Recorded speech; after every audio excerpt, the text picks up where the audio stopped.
ముఖ్యంగా ఇక్కడ వేరుశెనగ పంట ఎక్కువగా వేస్తుంటారు.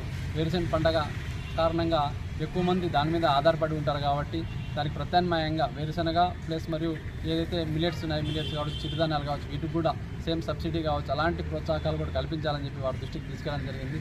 న్యాచురల్ ఫార్మింగ్ ఏదైతే ఉందో ప్రకృతి వ్యవసాయాన్ని కూడా ప్రోత్సహించేందుకు ప్రకృతి వ్యవసాయం సంబంధించినటువంటి ఏవైతే పథకాలు ఉన్నాయో ఆ పథకాలకు సంబంధించి కూడా ఈ ప్రజలకు అవగాహన కల్పించేందుకు కూడా చర్యలు తీసుకోవాలని చెప్పి ఈ యొక్క కేంద్రం నుంచి వచ్చినటువంటి ఈ యొక్క నితీష్ చౌహాన్ యొక్క బృందానికి తెలియజేయడం జరిగింది. వారందరూ కూడా సానుకూలంగా స్పందించారు. ఈ జిల్లాలో రైతులందరూ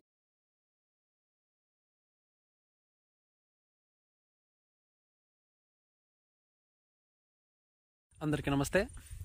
అనంతపురం జిల్లాలో మరియు సత్యసాయి జిల్లాలో వర్షాలు సరిగా పడని కారణంగా చాలామంది ఏదైతే వేరుశెనగ విత్తనాలు వేయని సందర్భంలో వచ్చినటువంటి కరువు బృందానికి పెనుగొండలో కలిసి ఈ ప్రాంతంలో చిరుధాన్యాల సాగుకు ప్రాధాన్యత ఇచ్చి సిరుధాన్యాలు ఇవ్వాలని చెప్పి కోరడం జరిగింది.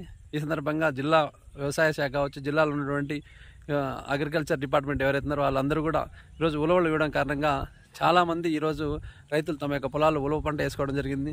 చాలా చక్కగా ఈరోజు సత్యసాయి జిల్లాలో ఎక్కువ స్థాయిలో ఈరోజు ఉలవ పంట సాగు చేయడం జరిగింది. ఇలా పంట మార్పిడి ద్వారానే ఈ ప్రాంతంలో వ్యవసాయానికి అనుకూలంగా ఉంటుందని చెప్పి ఈ సందర్భంగా కోరుకుంటూ ఈ యొక్క వ్యవసాయ శాఖ ఏదైతే ఉందో ఉలవలు ఇచ్చినందుకు ప్రత్యేకంగా Bharatiya Janata party organic cell తరఫున, అదేవిధంగా బీజేపీ కిసాన్ సంఘ్ తరఫున ప్రత్యేకమైనటువంటి కృతజ్ఞతలు తెలియజేస్తున్నా.